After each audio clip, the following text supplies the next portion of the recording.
It's SJG D2 HBCU football. Sleep on Livingstone if you want to, and they can really punish you for it. Fayetteville State, they're never sexy, but they won. Sometimes we have to eat our crow. And I got to eat my crow this week, okay? Doom alert. Yeah, we're back at Heartbreak Hotel, and we're checking back in. What's going on, everybody? It is week 3 of Division II football. I'm SJG, joined by my man Chris Ferguson. This is the the HBCU Game Day D2 football show where we talk exclusively about Division II HBCU football.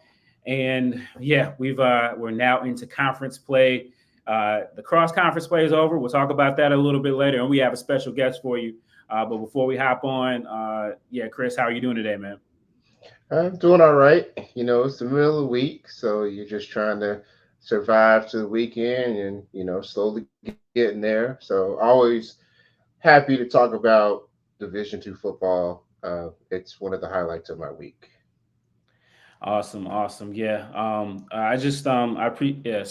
Thanks for everybody for tuning in. As you get on, please go ahead and hit that like button. Just do it now. You won't forget it. It'll be easier and it helps everybody out. So we definitely appreciate that.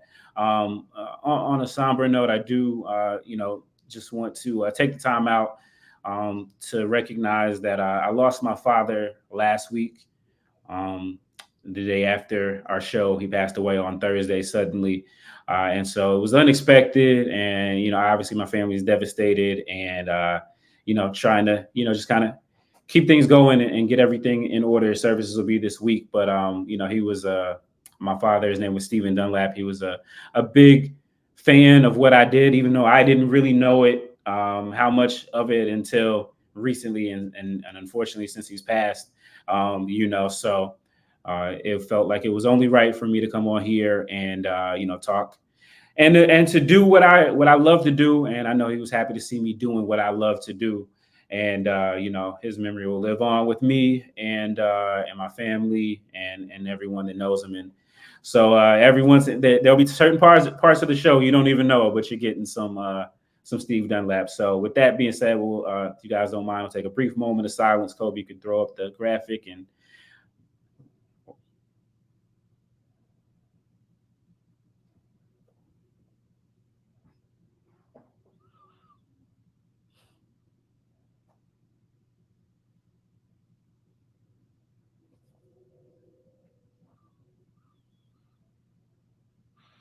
all right. Appreciate you guys for allowing me to do that. Dedicating the show to him and getting that off my chest. All right. Now to the fun stuff, the stuff that you came here for. And what we all love, HBCU football, Division II HBCU football to be specific. I am confident to say, I say this with no exaggeration, no nothing, the hottest coach in Charlotte for sure. And one of the hottest coaches in not only HBCU football at the Division II level, but Division II football as well.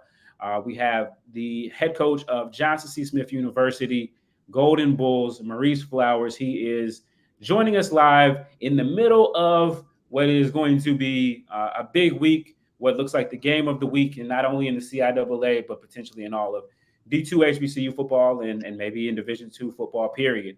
So, Coach Flowers, how you doing today? I am doing well. Thank you all so much for having me. And SJG, I just want to send the condolences from the Golden Bulls football family to you and your family on the loss of your father. Our prayers are with you during this time. I appreciate that. I appreciate that for sure. But yeah, we got football to talk this week. You guys got a big game, and we'll get to that shortly. But you guys are coming into the week 3-0. You guys have just talk to everybody. This is your second year your third year at the helm of Johnson C. Smith football, your alma mater.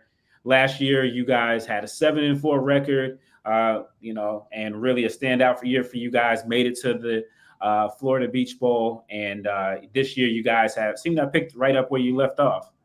Well, I'll tell you, the Florida Beach Bowl is really what gave us the momentum that we're riding right now. That Florida Beach Bowl allowed us to have an early spring practice. And much like our opponent that we're playing this weekend, we've got an experienced team, but we just gained a lot of experience from that bowl preparation. The game did not end the way we wanted it to, and it really just fueled us through the off season. And we had a very good off season, and then we had a good month in the summer, and it just really just continued through training camp. And what we have is just a lot of guys that came in our first original recruiting class, and we've added some guys from the transfer portal, and it's just been some building, learning lessons along the way. You said 2 years, Coach, and then 3. But hey, I wish I could forget that first year. But that first year taught us a whole lot of lessons. That 2 and 7 year where we just lost so many close games, and it's really helped us to some of the things where we are right now. Yeah, no doubt. And I'll let Chris hop in there. But yeah, as you say, just I'll let Chris go. Coach, you're one of the head coaches at their alma mater in the CIAA, and talk about what it means to have your alma mater in the position that they're in right now.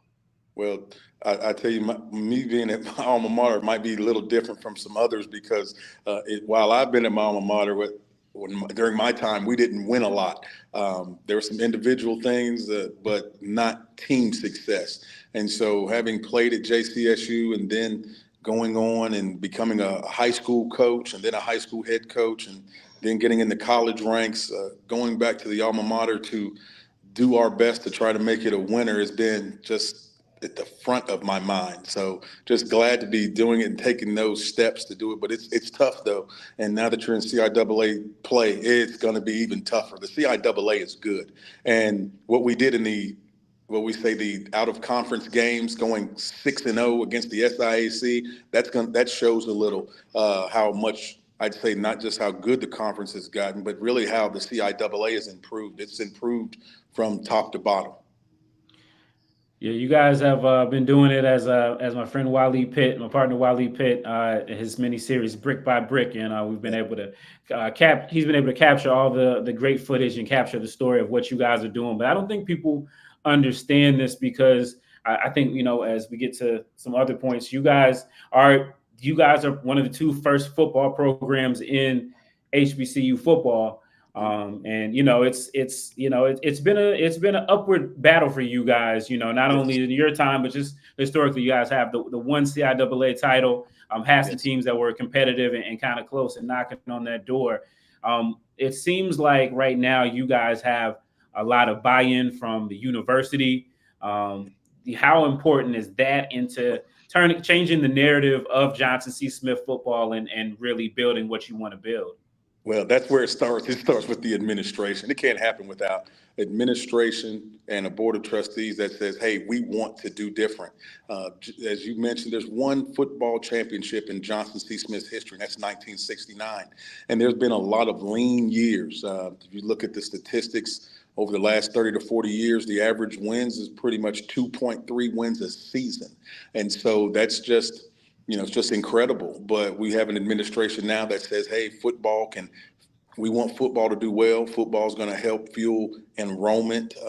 Having good football players that are good students is going to help, draw people to, hey, Johnson C. Smith University, and we're in one of the top cities in the United States. I mean, you look at Charlotte, North Carolina. I mean, just how Charlotte's population just continues to grow, and we're part of it. I mean, you come to our stadium, you're going to see the Charlotte skyline right there in the backdrop of our stadium. So we have a great location. We have administration that says, hey, football, we're going to invest. We've received a new turf field, new weight room, new locker room.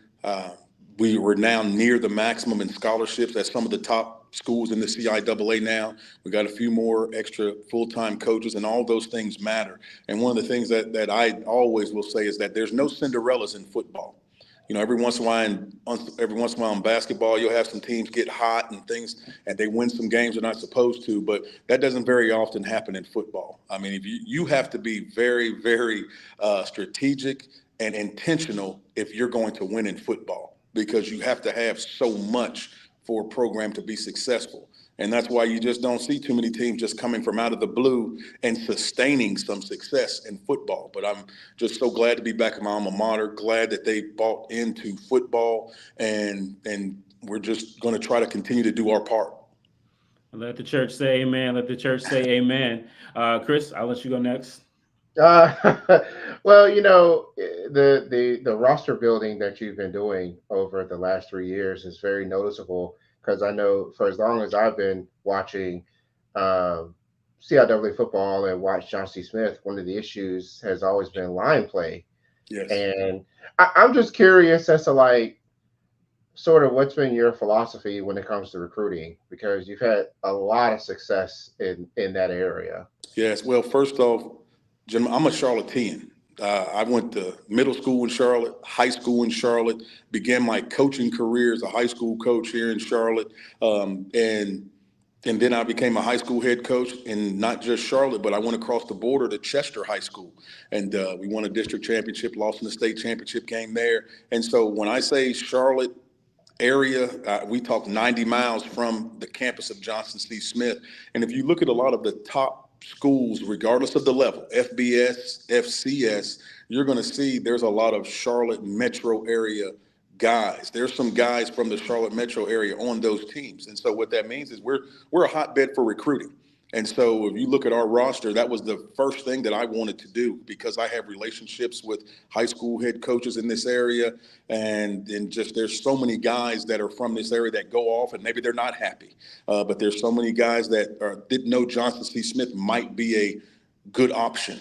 And so that's what you're seeing. If you look at our roster, you're going to see at least half of our 120, 130, half of them are from what we call the Charlotte metro area.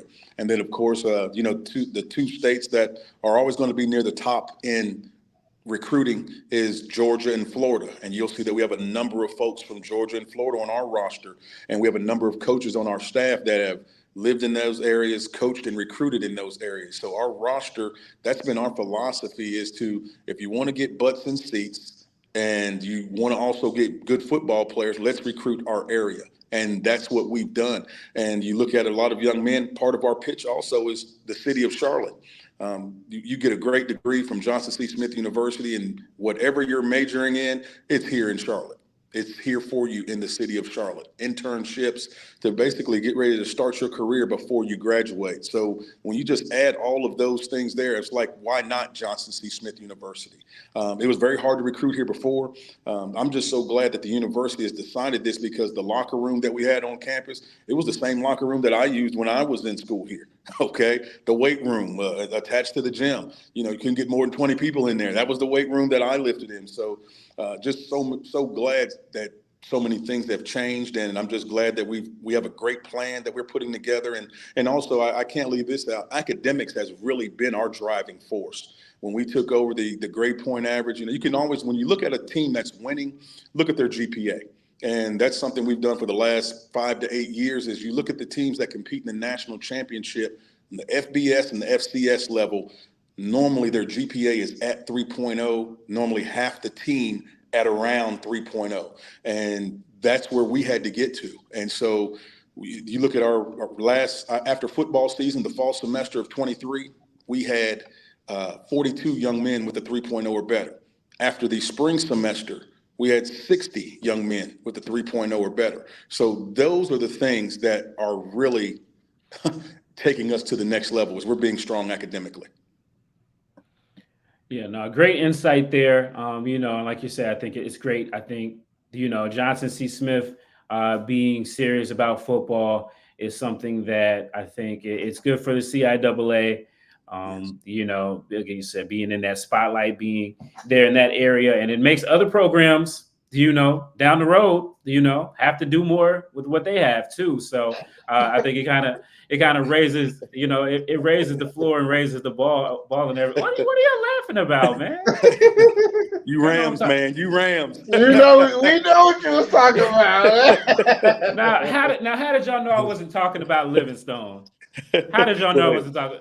but I mean, and them too, if we're honest. Yes. I will ask that too, and then we'll get into this game. You talked about the CIAA being 6-0. You coached in the SIAC as well. What Yes. is the difference between the two leagues in your eyes? In if there is one, like educate us, because we hear about the MEAC and SWAC all the time, but not Yes. so much the SIC and the CIAA. Well, the first thing I'll say is the SIAC, the fanfare, the consistency of crowds, tailgating, those types of things. The SIAC, I will give the nod to them. It's not even close. They get behind their teams a little more, just with the way that they tailgate. When I was offensive coordinator at Miles College, and in 15 and 16, we won an SIAC championship in 15.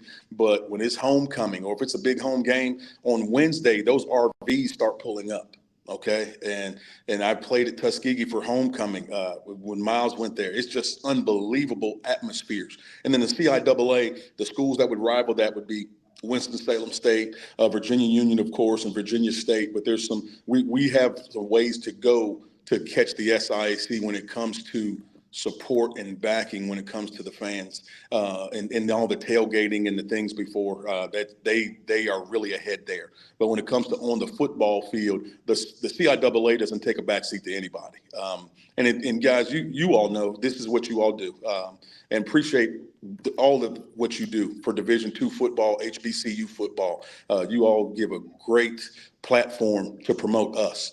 And what I will say is that you look at the last CIAA teams that go into the playoffs. I mean, who's advanced? And again, I'm for all HBCUs, and I've been in the SIAC, but SIAC teams don't advance in the playoffs. Well, they have not. Let me say that. They have not. You look at Bowie State and you look at Winston-Salem State. You see schools that have advanced in the playoffs, and they're from the CIAA. So I think what you see in the CIAA, you have great coaching in both.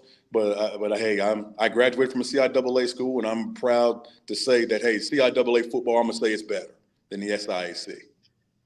And don't forget Virginia State. They've been another one that has had some playoff success as well. Yes, sir. Mm-hmm. Yes, sir. Yeah, no doubt. Speaking of those Virginia schools, we got a big game coming up this week for you guys. Obviously, your coach. Obviously, the next game is always a big game. But you guys are playing. You're 3-0, red hot. You just wiped the floor with Lincoln. You're not going to say it, but I am. Everybody saw it. So, you drug them down Beatty's Ford Road and put them back on the highway. It just is what it is. So let me say something, Steven. I heard, because I like cars, right? And I'm listening to the game, and I heard a Hemi. I know it was a Hemi. It was a V8 driving by. I didn't know if it was. Well, I heard the train too, and both of them are very reminiscent of what the run game has been. Because folks were getting trucked, ran off. Edwards, he was just running into the end zone, and Crouch, he's just a bulldozer. So it was just so metaphorical what we were hearing and watching at the same time on Saturday's game. We had a lot of motivation for the ball game.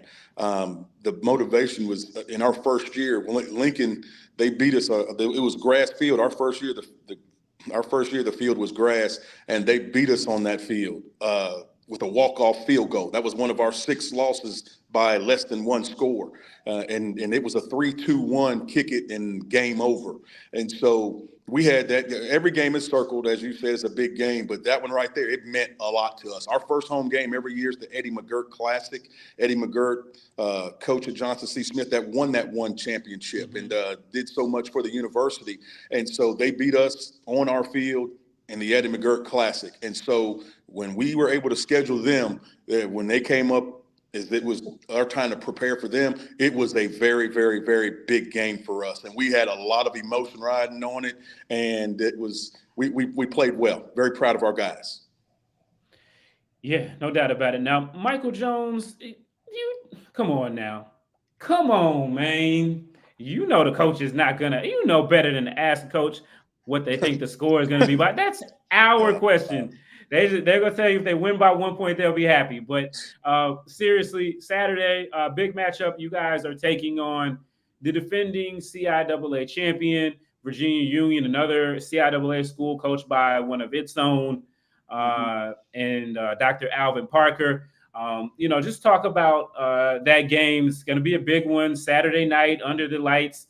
You'll be able to see Uptown Charlotte in all its glory. How big of a game is that for just you guys as a program? I mean, again, all football games big, but it seems like there's a lot of energy around it. It has to be. I mean, we're the defending CIAA champions, and when a lot of times when teams win a championship, they're very senior laden, and it's like sometimes you have to go through a rebuilding process the next year. That's not the case with Virginia Union. I mean, Coach Parker also for the CIAA, he's one of the winningest coaches there. I mean, you got to go back to when Coach Parker was the offensive coordinator for Waverly Tiller at Elizabeth City State. They won a lot of doggone ball games. Coach Parker's been doing it well for a very long time. And so the program that he's built at Union, I mean, he's got a team that's coming back with 9 on offense and 9 on defense. Come on, that isn't even fair. And so they're strong. They are strong. They play bully ball. They're talented. They're coached well. We're going to have to play extremely well to be competitive with them. And they're champions. You look at the championship game. I happened to be there to watch them play Fayetteville State. Just tremendous competitive character what they have. If they're down, they feel there's nothing that's out of reach for them. They play hard. They're coached hard. They're coached so well, and then they're led well by their upperclassmen. It's not just Jada Byers' show. I mean, there's a lot of good offensive linemen. They have good tight ends. And then on the defensive side, wow, there's just too many of them to name. They are a strong football team and very worthy of being the CIAA champion, a playoff team, and to be ranked in the top 25. I believe number 20 in some rankings. And not this is all Division II. So what they've done and what they've built is to be commended. And we know we got to play a good ball game. Yeah, no doubt. Again, guys, we are talking with head coach Maurice Flowers of Johnson C. Smith University. They are currently 3-0. They sit atop the Dr. Cavill's Inside the HBCU Sports Lab poll. I'm sure there's some other polls as well. And, hey, win this week. Good chance they'll be sitting inside some of those D2 polls. But we don't want to hold you too long. Before you get out of here, Coach, just let us know what it is that you aspire, what it is that keeps you motivated and driven every day to make Johnson C. Smith football up there with the top HBCU and Division II programs in the country. What's your inspiration? What's kind of your motivation that helps keep you going day by day? Hey, it's to motivate these young men to be the best that they can be. That's what drives me every single day. I want to help these young men be better young men, to be winners in life, be winners at everything that they do. We want to be winners in the classroom, winners in how we go to the cafeteria. I mean, we run a pretty tight ship. I mean, about saggy pants and all those types of things, no hats in buildings. I mean, we just want to be winners at everything. And if they're winners at everything off the field, they're going to be winners in how they practice. One of the things I'm most proud of, besides our academics, is the way that we practice. We are a very good practice team. And, when you push toward being a good practice team, you know what you're going to get for the most part on game day. I'm just so happy with the chemistry of our young men. Our young men, they love each other. And that's just not words. I mean, there's some things that they do on their own without a coach leading them to it. Before our young men lift weights, they say a prayer. When they get done, they pray on their own. Before we practice, they pray on their own. These are things that they do. They take ownership of those types of things. So again, I'm proud of the young men that we are molding and shaping day by day. And hopefully we can continue to play some good football and just compete week in and week out in a very tough CIAA conference.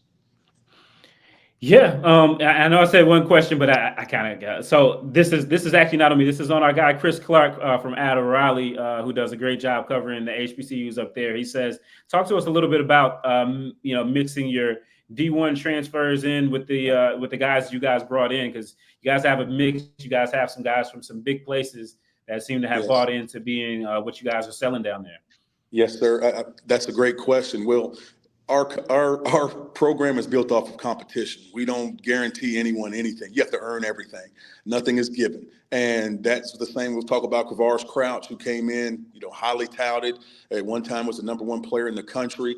Goes to Tennessee, then Michigan State, and he comes in January, and he says, "Coach, I'd like to compete for a spot." And I said, "Yeah." I said, "You can go to tailback, you'd be #6, and work your way up from there." So he's like, "No problem, Coach. That's what I want to do." So you got a guy like Kavars Crouch that buys into, let's just go to work and earn your way. And then we'll stay in the offensive backfield. You got Camaro Edmonds coming out of high school from Havelock High School. He was a 4-star, goes to Carolina, then transfers to East Carolina. He says, "Coach, I just want an opportunity to compete." I said, "No problem. You'll start at #6 and work your way from there." So when it's an atmosphere and environment that compete, what you do on the field in practice, how you meet, how you do everything, how you go to walkthroughs, how you lift weights, that's what you're going to be graded by. That's what's going to determine your place in practices and the depth chart and your opportunity to play. I mean, it's all there. I mean, we have a saying, we don't play favorites, we play the best guy. And so that's what we created, and they buy into it. And here's the thing, it's not just lip service. It's for everyone. Kavars Crouch, if he's late for practice, he'll be on that hill like anybody else, getting some punishment, and he'll be in there for the 3rd or 4th string that day. But that's what we do. We're very consistent with our rules and regulation. And the young men, they buy in because that's what it's about. It's about competing every single day, because you know what? That's what life is. Life is about competing. And people aren't going to always treat you fairly. We're going to do our best to treat you fairly, and you'll get a good shot. Chris, I'll let you ask, and then I do have one last one. Well, I'm getting a little greedy here. Yeah, well, that's all right. That's okay. It's really hard to talk about this game without talking about Jada Byers for Virginia Union and what he brings to the table for that squad. But when you look at your defense, you're at the top of the conference in rush defense. So, tell us a little bit about some of the guys on defense that are going to be trying to corral Jada Byers on Saturday. It's a big job. That is a big job. Jada Byers has been doing it for this is 3rd year. I want to say he's one of the top backs in Division II. But it'll start with our linebacking core, Jack Smith and Benari Black. Jack Smith, both of these guys are 3-year starters. Jack Smith transferred to us started off at Purdue, and then was at Campbell for a semester, and then he came to us. Jack Smith, he's our Mike backer. He's the one that calls the signals. And then you got the other linebacker who was all CIAA. Jack was 2nd team. Benari was 1st team. Benari Black, Charlotte native, Benari Black, but he's a big guy that can run, physical. It's going to start with them, but can't do anything without the big guys up front. Our defensive line, we rotate 12. 6 D tackles that we'll rotate, 6 defensive ends we'll rotate. That's where it starts at in football. Whatever level you're on, it's going to start with those linemen, the offensive linemen and defensive linemen. And we know that we have our work cut out for us. Jada Byers he's a special back. Not only does his offensive line block well, but he's tough to tackle. He breaks tackles. I mean, he does he can be going east-west, sideways. He sticks his foot in the ground and goes north-south. Probably better than anybody I've seen on any level. And then he's strong. And he's just. And then you got to tackle him. I mean, he is a total package back. Really, I remember after 2 years ago, there was talk he might go in the NFL. I was hoping like crazy. Gone, son, go. but he's come back, and I'm very, just very happy for what he does for HBCU football. And it's going to be a big challenge, and we're looking forward to the challenge. I mean, hey, they're the defending CIAA champions, and they're that for a reason. They've earned it, and we know it's going to be a tough ball game, and he's going to lead the charge. No doubt about it, guys. We were talking with Johnson C. Smith head coach Maurice Flowers. They're getting prepared to take on top 20 team in Virginia Union. They'll be doing it at home on Beatty's Ford Road. So look, man, I know you guys. They owe you guys a sellout. 3-0. They owe you guys a sellout under the lights. I know it's a lot of stuff going on in Charlotte, but it ain't that much stuff going on in Charlotte on Saturday night. So I will ask you this. I'd be amiss if I didn't ask you this. So what is the difference between the rivalry with Livingstone and the rivalry with Winston-Salem State for Johnson C. Smith as someone who was the coach and also wore the colors? Okay, well, I'll say the biggest difference in the Winston JCSU rivalry is that's a friendly rivalry, meaning because there's so many folks from Winston that are from Charlotte. There's so many folks, that went to Winston-Salem State that are Charlotte. Some of my best friends are Rams. Broderick Graves, big time running back there back in the day. He's from Charlotte. So many guys that have been from Charlotte that went to Winston-Salem State. It's a natural thing. So it's good. It's a good friendly rivalry because there's so many familiar faces. Now that Livingstone, well, you got me to say their name. We don't like to say their name even around here. We're the first two HBCUs to play a football game, and we're Johnson C. Smith or Biddle University at that time. We rode horse and buggy up there because they didn't have horse and buggy to come to Charlotte, so we had to go up there to them. So we like to keep a leg up on them. It looked like we had a bunch of legs up on them taking those horses up there, and won the game out there in the snow. And it was their referees. They'll tell a story where they won the game, but it was their referees at their field. I don't know what they're trying to say, but Johnson C. Smith, Biddle won the first one, and we just won the last one last year also. So that rivalry is not a friendly rivalry at all, I would say. And it's, I do have some close friends that are from Salisbury, that school in Salisbury, but we want to beat them. It's a little different with them. It's a little different, okay? But the Winston rivalry, friendly rivalry. That other one, it's personal. Well, hey, there you have it from Maurice Flowers, the coach and the player. There we go. Coach, I want to thank you for hopping on the show with us. Shout out to the one and only Aurelia Washington. I hit her up last night. I said, hey, we need Coach Washington. I was like Pookie on New Jack. I was late, but we got it. Well, we got you here. So thanks for coming on. Big week for you guys. Good luck to you guys in your game against Virginia Union. Thank you very much, and go Golden Bulls. And there's that. Thank you so much, Coach Flowers, for hopping on to the HBCU Game Day D2 football show. Man, Chris, that was great. I knew it would be. I've obviously had a chance to interview Coach Flowers and seen him do interviews, but yeah, that was one of those ones like I just had to stop. I had to stop because there kept being more questions that could have been asked. So I appreciate the candor and the insight, having been a player and a coach over there at JCSU. Chris, man, last week, we talked about it last week. We talked about how the CIAA had the SIAC in the chokehold, and there was only one loose end left. And we talk about those folks over on Monroe Street, Livingstone College. They had a chance to put on for the CIAA. I was a little worried, Chris. I'm not gonna lie to you. Were you worried? Really tight game. We'll play you a little bit of it. At this point, we've got Livingstone that is up 21. They are at this point. They were up 20 to. It was a 17-14 game. Livingstone was driving, 8 minutes and some change to go, and we will start off with the kick, and then it got a little crazy.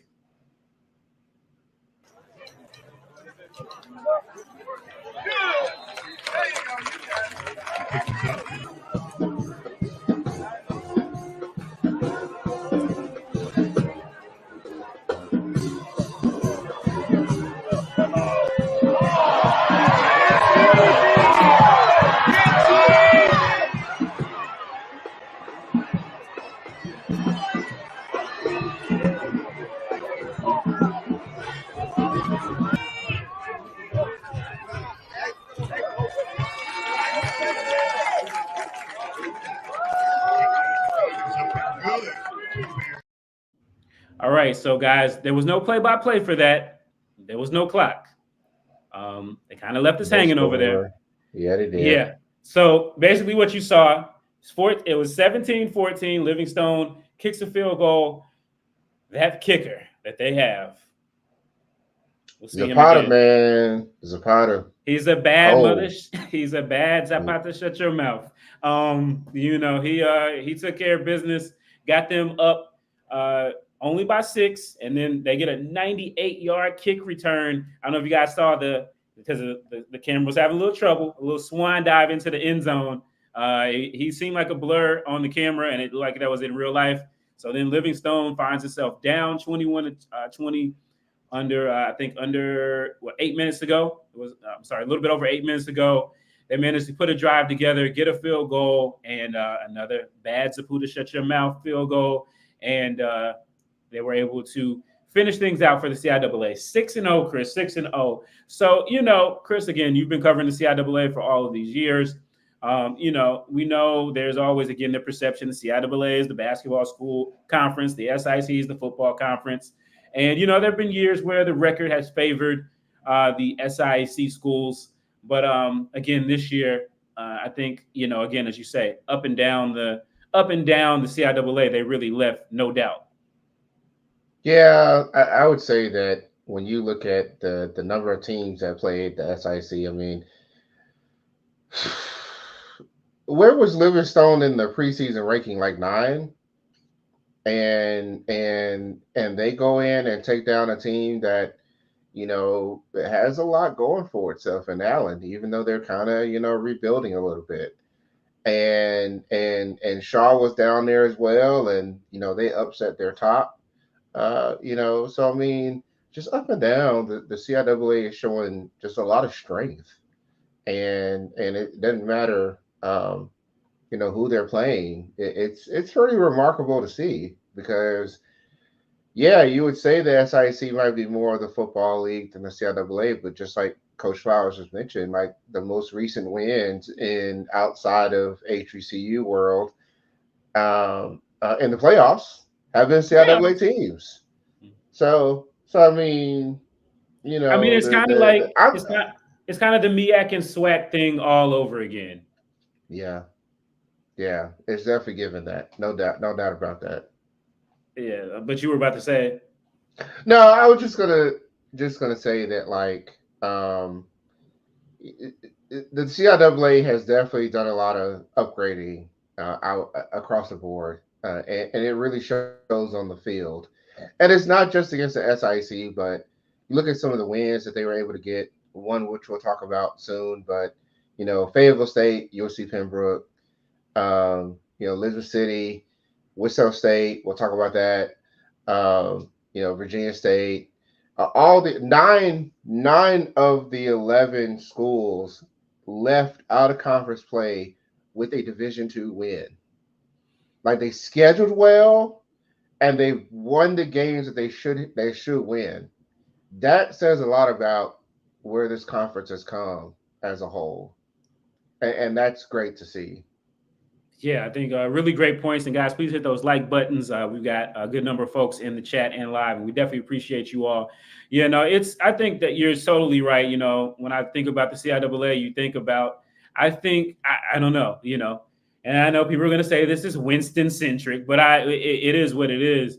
I think when you look at, their success that they had when they came back from the MEAC attempt, I think that inspired a lot of teams that, hey, you can get here and you can win games in the Division II playoffs. And folks had to look at their programs. And I think after that, then you see Virginia State, and then you see Bowie State. Now you see Virginia Union. Now, even teams like Fayetteville State, they were at points where they just, winning CIAA championship was everything. And I think that folks are now to the point where they know that, the postseason matters. And I think that folks understand that this can help their school. I don't know, Chris, this might be controversial. And don't forget, don't tell me for saying this, but I don't know, maybe not having St. Aug in the league has probably helped the league. I don't know. Well, I think it forced some teams to rethink about the schedule, which helps. And now you got the bye week thrown in there, and that's great as well. So it's not the worst thing in the world to not have them around. But yeah, that is a very controversial opinion to have. I thought you were going to go in a totally different direction. I thought you were maybe the SIC, will they have a playoff team this year? And it's a little early, but man, like the way that they just really flopped in out of conference play. Ooh, gosh, man, that's In high rough. school, you was the man, homie. What happened to you? It's it'll be interesting for sure. But yeah, I know for sure one team. Chris Clark, great point as always. Lots of former Falcons on rosters making plays. We'll get to one of those a little bit later. But let's briefly talk about other things that happened last week. We had over in the SIC, we had Clark Atlanta, everybody's favorite team, Rat Poison itself, taking on Florida Memorial, and they were in a very rare tie. We are now in the 30th. I think it's been 30 years since they eliminated ties from college football. It used to be pretty fairly regular. It no longer is, but we did get a tie due to weather. I mean, again, when you look at the SIC, Chris, and again, you look at this from a wider lens of D2 football. What does it mean when a Florida Memorial can go beat Edward Waters, and then also a Clark Atlanta team, which people think they may be able to contend this year? They are having a tie with them. That's great for Florida Memorial, but again, for the SIC, what does that say?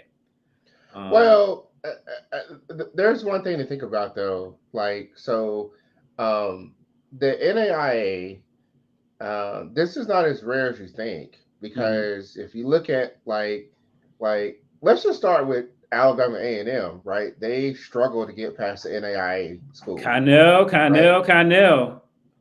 gonna see you in the CIAA, brother. Yeah, come on home. Come on home.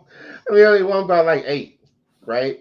And then you had Kaiser, and they were the national champions in NAIA, and they have beaten Division II teams this year. They beat like North Greenville and Newberry, which Newberry tends to be kind of up there in the South Atlantic Conference. So you got Florida Memorial that's playing in those same waters, and very competitive.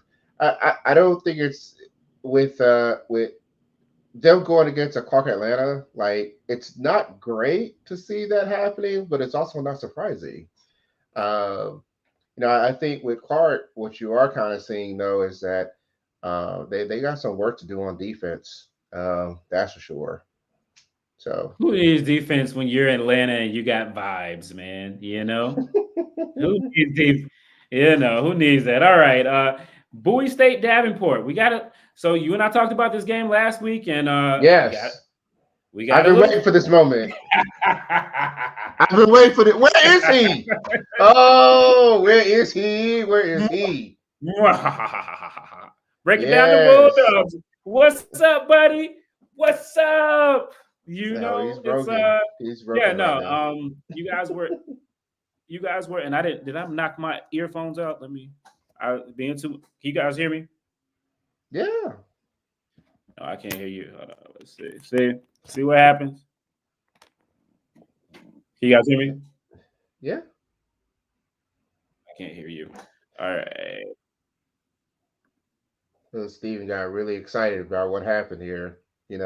Davenport, they came in and took that game from Bowie, just like what happened last year. It came down to Bowie State. Yeah, we hear you, but that's all right. Okay, I can hear you. But I was saying, Steven, that this game came down to Bowie State having an opportunity to take the lead yet again in the fourth quarter, and they just couldn't get it done. And it wasn't from a lack of offense; they were moving up and down the field. But Bowie State's problem is just simply when they get to the red zone, they really struggle, and that's a product of not really having that great of a run game. So, if you're a Bowie State, yeah, you played a challenging schedule, but you're also one of the 2 teams in the conference that doesn't have a win yet, and you could have won that game. I didn't pick them to win because I just didn't think they would have enough to overcome some of those weaknesses, But in the end, they showed that it was a winnable game, and they allowed themselves to get caged up. Yeah, and we'll talk about their game in a little bit. They got another game against Livingstone, and hey, that's not a gimme anymore. What'd you say last year? What happens Chris? What happens if you if you sleep on Livingstone? Yep. If you sleep on Livingstone, they'll make you pay. We're gonna see in PG County. We will see. We will see. We got the Cole we got the Doom alert. You're on Doom alert breaking down with the Bulldogs. All right, we'll get to that in just a little bit. Quickly as we continue to go by, we talk about another school that got a win out of conference for the CIAA, ECSU and Erskine. How good of a win is this? Again, we saw Elizabeth City State the first half of the first game against Shaw. It looked like it was going to be one of those years. What do you think about what are you thinking about with Elizabeth City State now 2-1 heading into CIAA play, and maybe are they the third best team in the division formerly known as the CIAA North? I know people are not gonna like it, but hey. Ooh, yeah, you really spitting some fire on that one. Elizabeth City is still, I think, trying to figure some things out. You go 3 quarters without anybody scoring any points, and then all of a sudden you kind of erupt for 20 points in the fourth quarter, and you're just like, okay, it's kind of a Jekyll and Hyde type of feeling. It's the same thing that happened in these other games as well. And you just kind of wonder, like, man, is Elizabeth City kind of building towards something? Or are they a threat to kind of be a bit of a spoiler? Or are they kind of like fade off as they get into conference play? And I think that remains to be seen. Fayetteville State is definitely going to be a bit of a challenge for Elizabeth City. But I like the direction they're going in. I think the fact that they realize that, like, DeMarcus Creasy is a quarterback and having a capable offense is definitely there now. So it's great to see the Vikings actually doing something now. And I hope that kind of takes some of the fire off of Coach Hilliard's seat a little bit. Because, man, it's a little rough watching them play sometimes. How could his seat be on fire? I didn't say it was on fire. Like, just might get a little warm. It's like warm because people don't understand. Like, Elizabeth City, like they're having to, like, this is a long-term rebuild. This is not like we can just do like what Coach Flowers has done. Like, that's not where Elizabeth City was. And so for them to be 2-1 is pretty awesome. And they had a chance to truly be 3-0. I think it's great to see. How the question is, though, like, we see other teams that might be able to stand up to like the top of the conference. Can Elizabeth City do that? And they have that test this weekend to exactly find out. So Chris will be looking for the slippers in Elizabeth City. Okay. We're gonna get to that. I don't know. Reality check for who? You don't know. You don't know.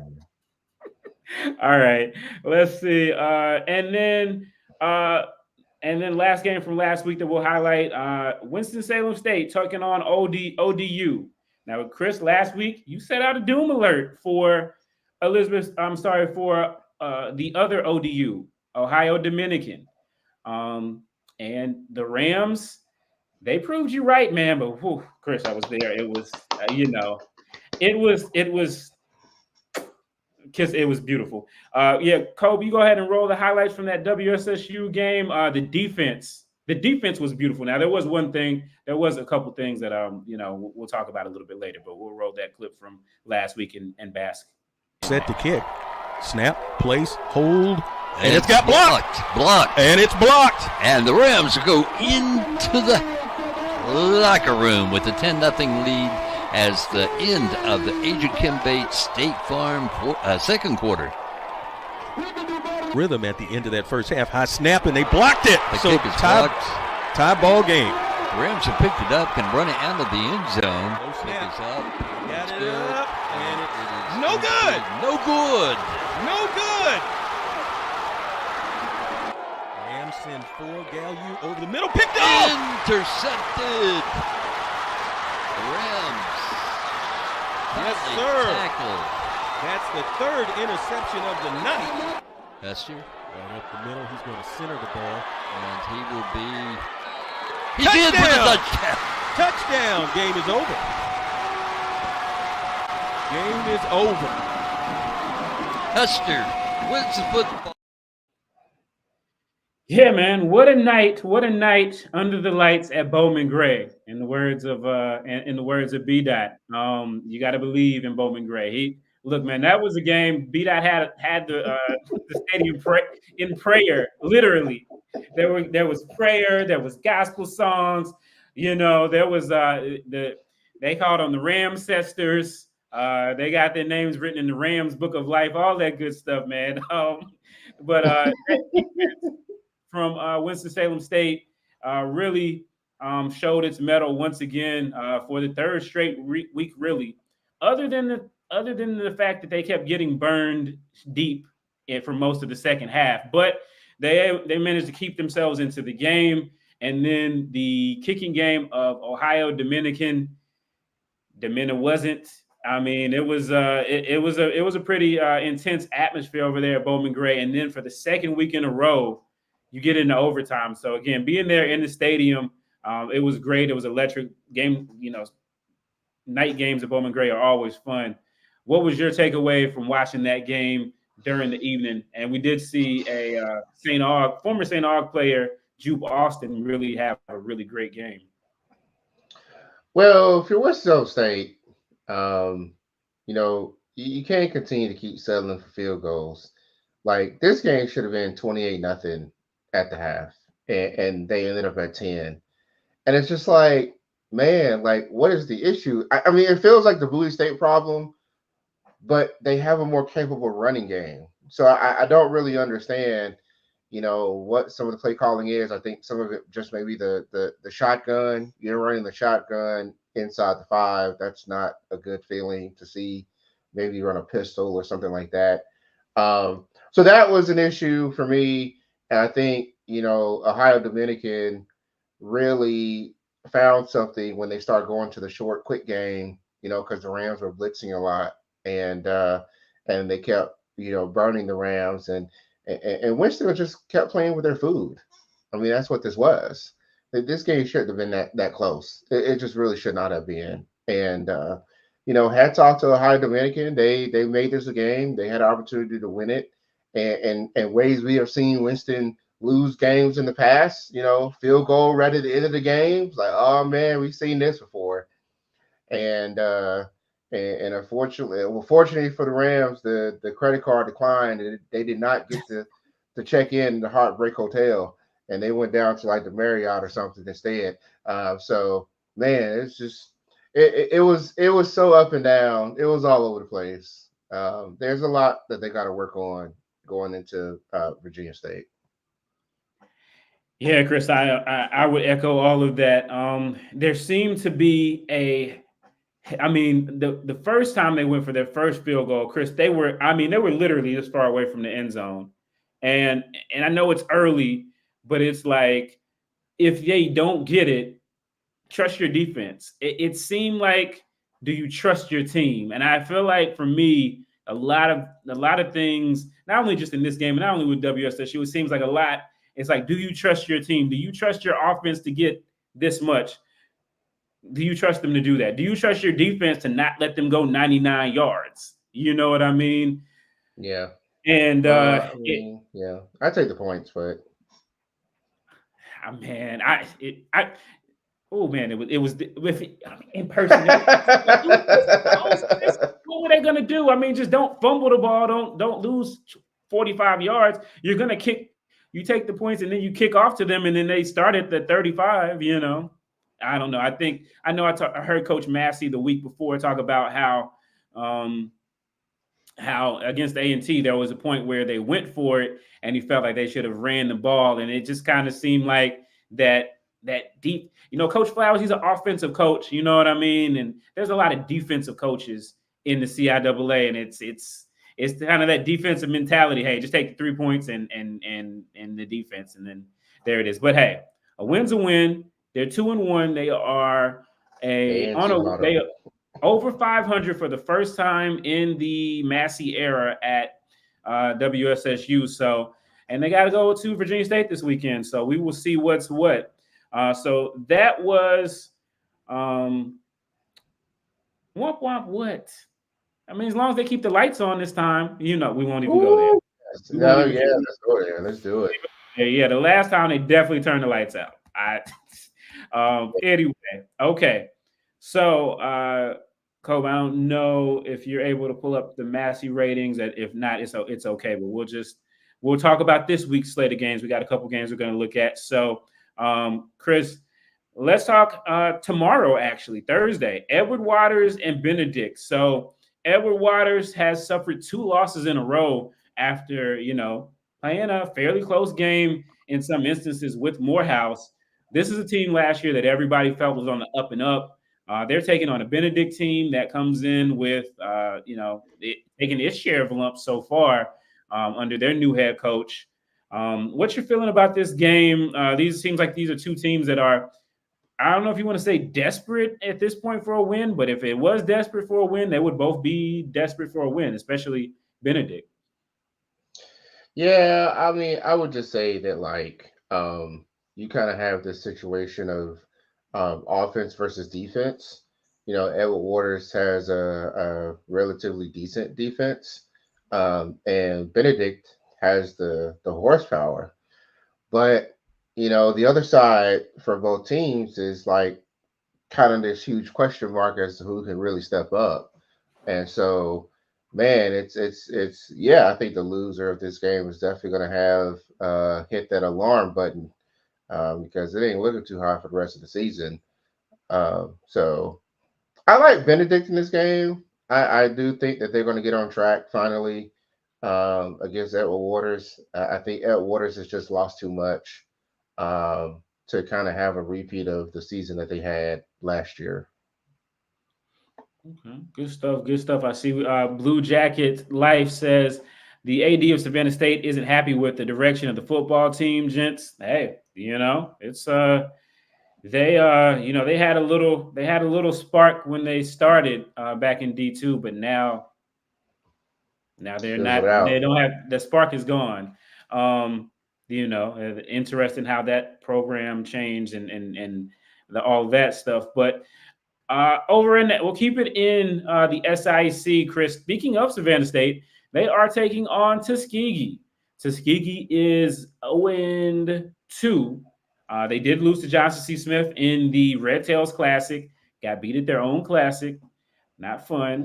And then they went over and played up against Grambling State.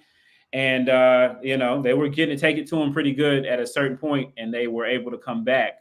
What's your read on this game as far as, again, 2 programs that, if you're Tuskegee, you might have already hit the panic button, but again, kind of a must win for both teams, wouldn't you say? Yeah, I think the issue with Savannah State, you got a defense that's pretty decent, right? But you have no offense. You're only averaging 6.5 points a game. I mean, you don't have anything there. And Tuskegee has some things to work with, but they're just inconsistent. So, it's really, to me, Tuskegee's game to lose. If they lose this game, man, there's some major questions that have to be asked. But you're right. Savannah State came back into Division II. They were doing quite well, had a coaching change, and it has just not been the same since. I thought they had something with that option offense that really made them competitive. They lost that. It's a transition year when you lose an offense like that because you don't have the players to go to a more traditional, like a spread offense or anything like that. So they struggled, and I still think they're trying to recover from that. So So yeah, if Tuskegee loses this game, they're going to be some real questions um, in Alabama. Okay, all right, all right, all right. So we kind of alluded to this game a little bit earlier. Well, let's move up to the CIAA. So Mm. Bowie State, Hmm. another team, Chris. That panic button, that pa- that panic button. They've got Livingstone coming up, and Livingstone's 2-1. They played all three of their first games at home, so they'll be on the road. No blue turf for them. They got to get on. They got to get on the green grass, homie. Or does Bowie have turf? Yes, they do. Okay, okay, yeah. So they'll be on the turf. They'll be on the turf. Um, is this Bowie State's? Is this when Bowie State gets its first win, or is Bowie State on doom alert? They're. This has been called a revenge game because last year Bowie State went down to Salisbury. They went down to Salisbury, and they didn't take a horse and buggy like John Biddle did back in the day. And there's no controversy who won that game. Livingstone took it to him. And so, Chris, what are your thoughts on this game? What's your read on this game as we get as the Blue Bears come up to PG County? Man, I've been waiting for this game, and shout out to all of the Livingstone followers that are watching this evening with us. Um, Bowie State, I think, has some questions that they have got to figure out on offense. They went with a different quarterback last last weekend, kind of similar to Livingstone, right? I don't think Livingstone has their situation quite sorted out yet. I They think got they like played 8 like quarterbacks, man. yeah, I think It they seems probably like. played half of them at this point. So it's just real like this game feels very even. And unfortunately, that's not where a Bowie State fan probably wants to feel like. But man, this game feels really even, and having to pick this game, that's hard. I mean, that's really Well, hard. I'll tell you what Massey has for this game. Chris Massey has Bowie State. If this isn't motivation for Livingstone, I don't know what is. You're 2-1. You beat these guys last year, and they haven't. They are a 33-10 favorite, 23.5 point spread for Bowie State over Livingstone. I'm sure they feel like that's justified. I'm sure if you're Livingstone, you might have a little something up your paw for that. That's kind of tough. Ooh, that is. Ooh, gosh. That's a spread. That's a No. spread for your behind. Yeah, yeah. Ooh, this is tough because neither one of them are very consistent, in my opinion. And in these particular instances, I hate to say this, but I, I, I think I'm gonna go with Bowie State in this game, Because they're at the home. home team, because they're at home. Yeah, because Okay. I think I just like Livingstone's offense really. Um, I just don't know what they are right now. I mean, They got a kicker.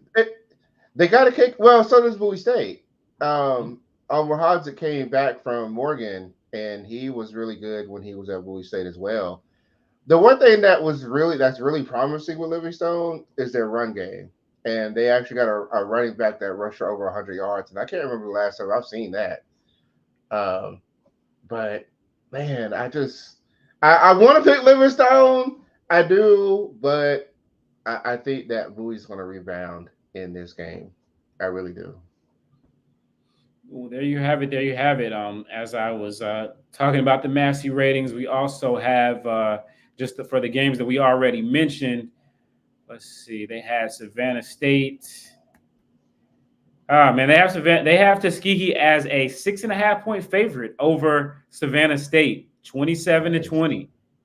When you think about that line, that's I about don't right. think Savannah's going to get the 20. I don't see Savannah getting the 20. Yikes. We will continue. So, next game on our docket is Morehouse at Kentucky State. And the good news here, Chris, well, I want to say somebody has to win, Right. but we saw last week that that's not true. We saw last week that that's not true. And everybody in the chat, please go ahead and make sure that you like this here if you're on YouTube. We saw last week that that's not true, but Kentucky State versus Morehouse. Somebody might win. Well, we can say that somebody might win. Perhaps. God forbid. So your thoughts on this game? Is Kentucky State? They've been taken to the woodshed and turned into firewood and all that good stuff. Let's just talk about is this the week that Morehouse picks up a win? They didn't play horrible against Howard, at least number wise. Yeah.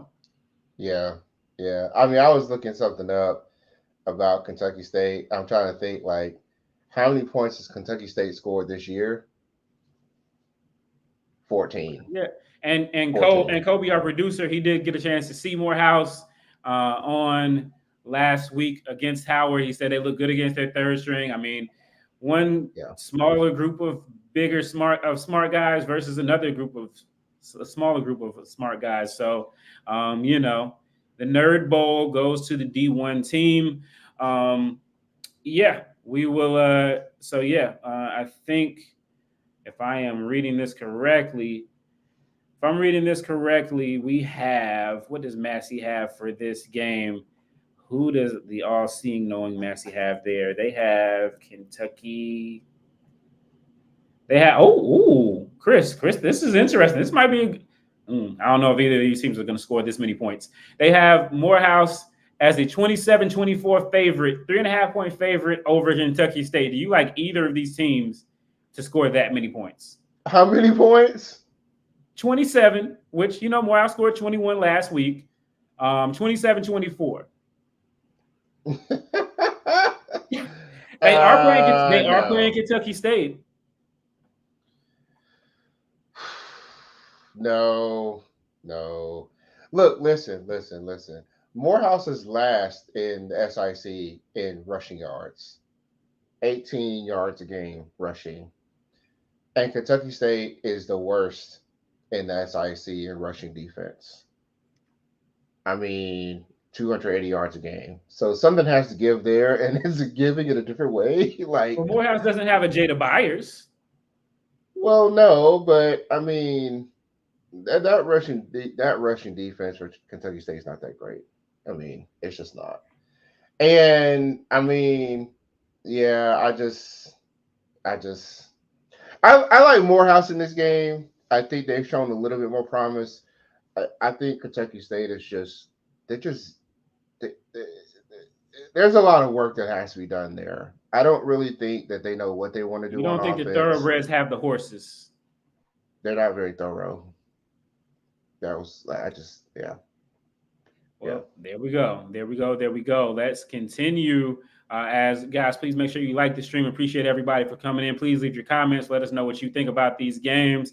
All right. So last two, we're going CIAA. We've got Johnson C. Smith versus Virginia Union under the lights in Charlotte.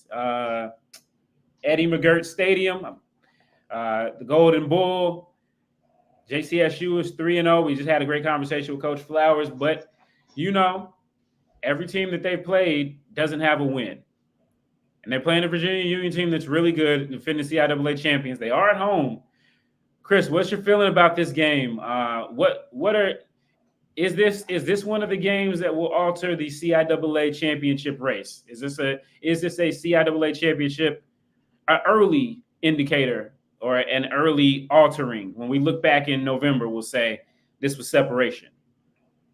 Well, to be fair, Virginia Union doesn't have a win against a winning team either. Their win is against Kentucky State. So you have to take that into account too. Is this an early indicator of the CIAA race? Yes, I would say so. I think that both of these teams are rather deep in a lot of positions. If you're Virginia Union, there's some question marks about, RJ Rosales and his health, the quarterback, because without him, I think they might be very pedestrian, and they're going to be way more one dimensional with Jada Byers and company in the run game. And if you're Johnson C. Smith, you've got a lot to prove here. Like, are you for real, or are you a pretender? And we've seen John C. Smith playing some very competitive games, especially against Fayetteville State. Another team that's at the top of the conference over the last few years. But this is a game that there's a lot to think about in terms of how these two teams truly stack up. They're 1-2 in scoring offense. As I mentioned before, John C. Smith has the best rush defense. Virginia Union is the best rush offense. And I think, we didn't talk about, two players for Johnson C. Smith that also stand out on that team. That's Brevin Caldwell, the wide receiver, one of the top receivers in the conference. And you've got Darius Ocean, the quarterback, who also has been, pretty efficient. And so, there's a lot to think about in this game. I have already been on record to pick Virginia Union to take this game, but I'm looking forward to seeing how Johnson C. Smith deploys their game plan, and is it enough to keep this game close or to surprise us? Well. So the Massey ratings. We go to the Massey ratings as we see some reaction to your picks. Miss Quick says she can't believe you're going with Bowie. I'm sorry. Brother Colvin says good pick, Bowie. He also says Bowie. Now, Chris, you watched this game probably closer than I did. Was a lot of that after they were way down? It was, and Lenore Ryan had put in their second string. Yeah. That's when they scored their 19 points. Yeah. Let's see. And then we also say Kentucky State, Central State are battling to see who has the worst offense. Yes, they are offending the football guy, the HBCU football gods. They are not pleased. They are not pleased. It will not be well with them. All right. And then last on the docket, we've got another game. Interesting. Virginia State, Winston-Salem State at Virginia State. I already mentioned that back in 2017, somehow, when Winston-Salem State was winning the game, the lights went out. I was there. It happened. And then, strange things happened in Ettrick. But this is two of the bigger brands in the CIAA, athletically wise, playing against each other. It's the first time they played against each other since 2017. I feel like they should be playing each other more than twice or two or three times in a decade, personally. So maybe the divisions are now out the window. We won't see that as much anymore. But Chris, 2-1 for WSSU, 1-1 for VSU. Both teams have played against FCS teams. Both teams haven't lost to FCS teams. Winston's was a lot closer. Just tell me what you're thinking about this game and how big this is. Is this game on par with the Johnson C. Smith Virginia Union game as far as, potentially determining things, or are we getting a little bit ahead of ourselves? No, I think that this game is right on par. Maybe it's like the next level after that game, mainly because there certainly is a lot riding on winning games like this. And if you're Winston-Salem State, well, really both of these teams, you still got to play Virginia Union as well. So you really got to win this game, and allow Johnson C. Smith to win, or if Virginia wins, just to keep pace with them. And remember, Johnson C. Smith is the only undefeated team in the conference right now. So there's just so much going on with these two games right now. And if you're a VSU, you're definitely looking to see if you short up your run game after what happened against Norfolk State. The Spartans ran all over them in the process. Winston State, they're apt to playing 4 or 5 running backs. I mean, we've seen them rotate guys in between. You got Stafford, you got Asa Barnes, you got Trayvon Hester, you got Timothy Ruff. All these guys who have gotten Gabriel Lennon, all these guys who have gotten some time at that running back spot. And if you're Virginia State, you've also got to think about, how do you deal with this defense of Winston State? One that, can give up a lot of yards, but as you saw, this past weekend, can turn a game into a pick party pretty quickly. So, there's a lot to really think about. And if you're Winston State, where's the consistency on offense? What are you going to do if you get in the red zone? Are you going to continue to set up for field goals? Because they're not throwing a knockout punch to anybody right now. They did that to Bluefield, but like Bluefield caused a lot of issues. Knocked itself out. Yeah, they knocked themselves out. Whereas Winston State needs to throw a knockout punch, and they're doing it on the road, and they don't play that well on the road. So it's a very intriguing game. I'm really curious to see, how this one shakes out as well. But I'm not ready to pick Winston State in this game. I'm just not there. Okay, Mike Colvin. One has a basketball brand and one is football. Winston State has both. Stop playing. We probably filled up we filled up your stadium or your basketball arena better than any game outside of homecoming, and some of your schools even better than homecoming. So come on, don't play. And they've been down. They've been down as a program, but as far as a brand, stop playing. Anyway, but all valid points. I've been the last 2 WSSU games, and yeah, like you said, there is, for a team that is coached by a defensive guy, there is a lack of a knockout punch. There is a tendency, and that's what, honestly, Chris, I know last week when you were talking about taking the points, that is, I said brand. Understand what brand is, Mike Colvin. Understand what that means. But yeah, they are. That's what I meant last week when I said they should go for it. It's like it just was the passive move. And it reminded me of last year when they lost against Livingstone. Livingstone, I have no doubt that they saw that there was some passivity. They saw that there was a little bit of timidity, and they brought it with them when they came out with the blue ballsy game, and they won that game. And that's a game, that I purely believe a lot of that was that. So I think WSSU clearly still has a lot to prove to a lot of people that got to go on the road to a place that's tough to play, even if they keep the lights on. And defensive coordinator Carlos Fields, I'm sure he'll have his defense ready, but I think it's going to be a really great game. Here he comes. Well. Here he come at the end. Yeah, we've heard that one before. I enjoy the mid-game excuses personally. The what? The mid-game excuses. Man, yeah, it's looking forward to seeing you in that Ram Red, or you can go black, or you can go white, whatever you want to do. I think the Bowie State game, I think, is a whiteout, I think. So we won't fumble 7 times this week. Well, we shall see.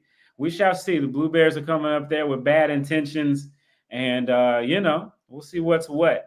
But yeah, Chris, we will let's see. Yep. Where is your Winston-Salem State shirt? We need to send you one. Let us know. We will see. So and to your point, Winston-Salem State is the underdog here. Virginia State is a 31-17 favorite for the game, according to Massey, 13.5-point favorite. So a little motivation for WSSU. I think if they trust the players and stay aggressive on both sides of the ball, I think they got a really good chance to win. Just like with the A&T game, same type of thing. And I think the players on defense, they are sold out and they believe. I think the offense, they got to punch it in a couple times to believe. So we'll see. But Virginia State, again, one of those teams, they were picked to win the conference, got a loss to Norfolk State, and then last week they were off. So we'll see if the early bye week comes out to help them or what. So we'll see. But appreciate everybody for tuning on. This is longer than our normal show. We got a little bit carried away, and by me interviewing Coach Flowers. Really great time conversation with him. So if you didn't get a chance to watch this on the first live, please go back and watch on the replay. You know a lot about WSSU, Michael Colvin, for somebody who I don't think is a Ram, but anyway. For somebody who doesn't have a football brand. But so great show. Appreciate Coach Flowers for coming on. Chris, appreciate you for this. I know it's been a week for me, so I was a little bit late getting stuff on. Shout out to Kobe, our producer, for holding it down, and everybody for giving me a lot of support this week. Appreciate everybody. Chris, any last words? Where will you be this weekend? I'm staying home, man. I got schoolwork to do. I was feeling kind of guilty after what happened to Fayetteville State. We didn't talk about that. Got shut out, and I felt very guilty logging into my Valdosta account to do my work. Gosh! As you should. The fake VSU.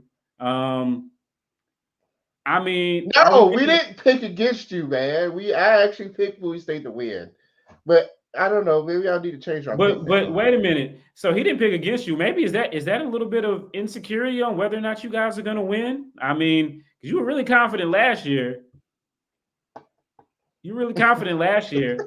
And you were really confident last year.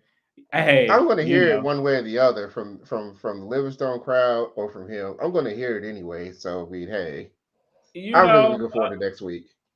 You clearly didn't learn your lesson last year about talking about how y'all were going to plaster them over the blue turf. So we're going to see. It'll be interesting up at PG County. Oh, I heard there was no way last year. Hey, look, man. Look, you're at home. They got to take a 6.5-hour bus ride up there.